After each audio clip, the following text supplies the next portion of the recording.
नमस्कार।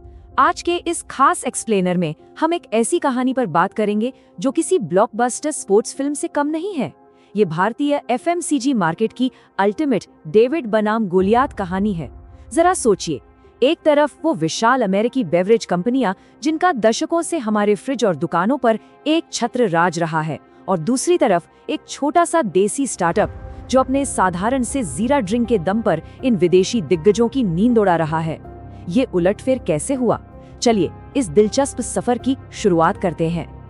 आगे बढ़ने से पहले सेक्शन 1 में बेवरेज इंडस्ट्री के इन दिग्गजों के विशाल आकार को समझना बहुत जरूरी है। बात साल 2017 की है। उस वक्त कोक और पेप्सी मिलकर हर दिन 11 करोड़ से भी ज्यादा बोतलें बेच रहे थे।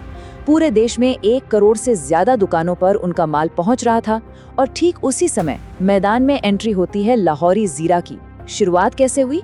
परिवार से लिए गए सिर्फ 19 करोड़ रुपए के लोन और प्रतिदिन 96,000 बोतलों की क्षमता के साथ। एक तरफ 11 करोड़ बोतलें और दूसरी तरफ सिर्फ 96,000। ये मुकाबला पूरी तरह से चींटी और हाथी का था। लेकिन हाथी को हराने के लिए चींटी को कुछ अलग करना था, और यहीं से आता है हमारा दूसरा सेक्शन, डिस्ट्रीब्यूशन के खेल को पूरी तरह से पलट देना। देखिए, किसी भी नए ब्रांड के लिए सबसे बड़ी रुकावट होते हैं डिस्ट्रीब्यूटर्स। वो ना तो जल्दी एडवांस पेमेंट देते हैं और ना ही नई कंपनी पर भरोसा करते हैं। लेकिन हार मानने के बजाय को फाउंडर निखिल डोडा ने लुधियाना की सड़कों पर एक गजब का मास्टर स्ट्रोक खेला। उन्होंने डिस्ट्रीब्यूटर्स को बीच से ही हटा दिया।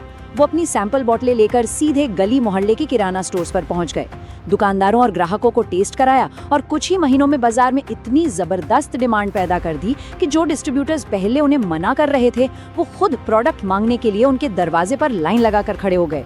अब आप सोचेंगे कि किराना स्टोर्स ही क्यों? क्योंकि भारत में कोल्ड ड्रिंक की 70% बिक्री किसी बड़े फैंसी एसी सुपरमार्केट में नहीं होती। असली वॉल्यूम तो जनरल ट्रेड से आता है, यानी हमारे नुक्कड़ के किराना स्टोर, हाईवे के ढाबे और रेलवे के स्टॉल। लाहौरी ने बिल्कुल सही नब्ज पकड़ी थी। और एक बार डिस्ट्रीब्यूशन सेट होने के बाद उन्होंने अपना अगला ब्रह्मास्त्र चलाया, जिसे हम सेक्शन 3 में देखेंगे, 10 रुपए का दाव। जहां ये अमेरिकी दिग्गज 20 रुपए के एंट्री लेवल बोतलों पर अपना जोर लगा रहे थे और दुनिया भर के दर्जनों ब्रांड्स की भारी भरकम सप्लाई चेन संभाल रहे थे, वहीं लाहौरी ने सब कुछ एकदम सिंपल रखा। सिर्फ एक फ्लेवर, एक साइज और कीमत मात्र 10 रुपए। टियर 3 और टियर 4 शहरों में 10 रुपए का ये प्राइस पॉइंट इतना खतरनाक साबित हुआ कि इसने 100% प्रोडक्शन एफिशिएंसी के साथ मार्केट को पूरी तरह से डिसरप्ट कर दिया। लेकिन रुकिए, ये कामयाबी सिर्फ सस्ती कीमत की वजह से नहीं मिली। असली जादू तो इसके स्वाद में था। जीरा, काली मिर्च, काला नमक और सोंठ जैसी असली देसी सामग्रियों से बना ये ड्रिंक एक तरह का टेस्ट नॉस्टैल्जिया लेकर आया। ये वो स्वाद था जिसे हम भारतीय पीढ़ियों से अपने घरों में बनाते और पीते आए हैं। इस ड्रिंक ने एक ऐसे जाने पहचाने देसी स्वाद को बोतल में पैक कर दिया जिसे कोई भी विदेशी फ्लेवर टक्कर नहीं दे सकता था। और इस देसी फॉर्मूले ने जो तहलका मचाया, उसी की बात हम सेक्शन 4 में करेंगे, दिग्गजों को रणनीति बदलने पर मजबूर करना। एक ही प्रोडक्ट पर इतने बेहतरीन फोकस का नतीजा ये हुआ कि 2019 के बाद से लाहौरी का स्टॉक हर साल पूरी तरह बिक जाता है।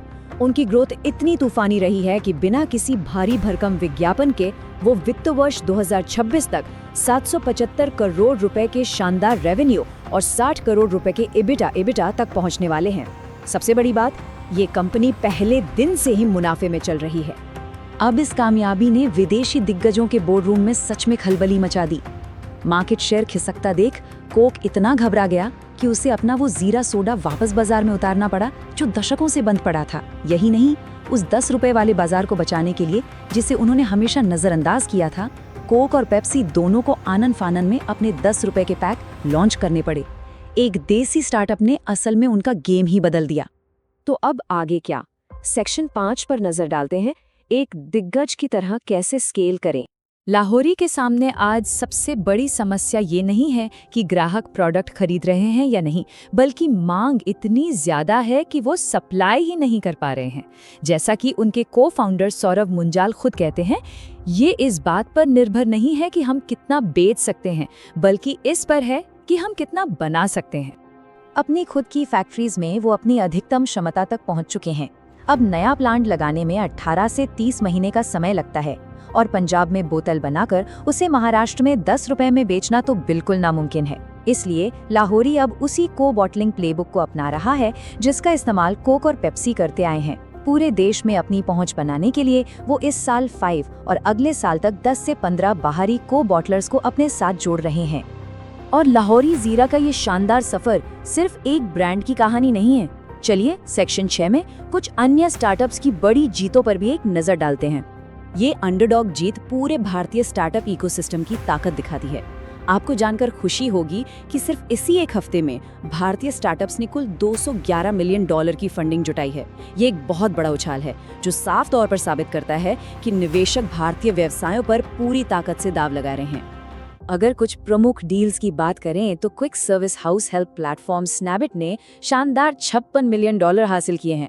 वहीं साही नाम के स्टॉक ट्रेडिंग प्लेटफॉर्म ने $30 मिलियन जुटाए हैं, जिससे उनकी वैल्यूएशन $200 मिलियन के पार हो गई है।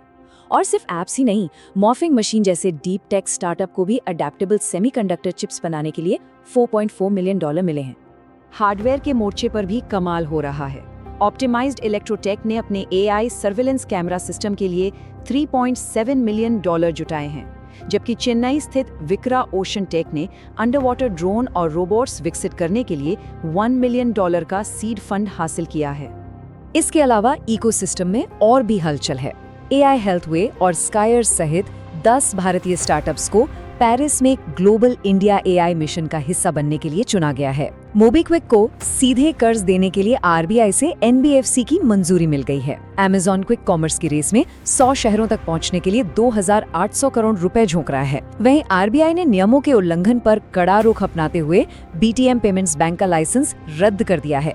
तो इन सब का क्या मतलब है? एक 10 रुपए के देसी जीरा ड्रिंक का अमेरिकन दिग्गजों को पानी पिलाना हो, या फिर डीप टेक स्टार्टअप्स की ये जबरदस्त फंडिंग, हर कामयाबी हमारे भारतीय इकोसिस्टम पर एक बड़ा वोट ऑफ कॉन्फिडेंस है। ये एक ऐसी लहर है जहां लोकल आइडियाज ग्लोबल ताकतों को सीधी टक्कर दे रहे हैं। और इसीलिए आज का ये एक्सप्लेनर हम एक बहुत ही दिलचस्प सवाल के साथ खत्म करते हैं। अगला कौन सा घरेलू भारतीय स्टार्टअप है जो किसी बड़ी ग्लोबल इंडस्ट्री में इसी तरह की हलचल पैदा करेगा? हम जल्द ही एक और ऐसे ही शानदार विश्लेषण के साथ वापस आएंगे।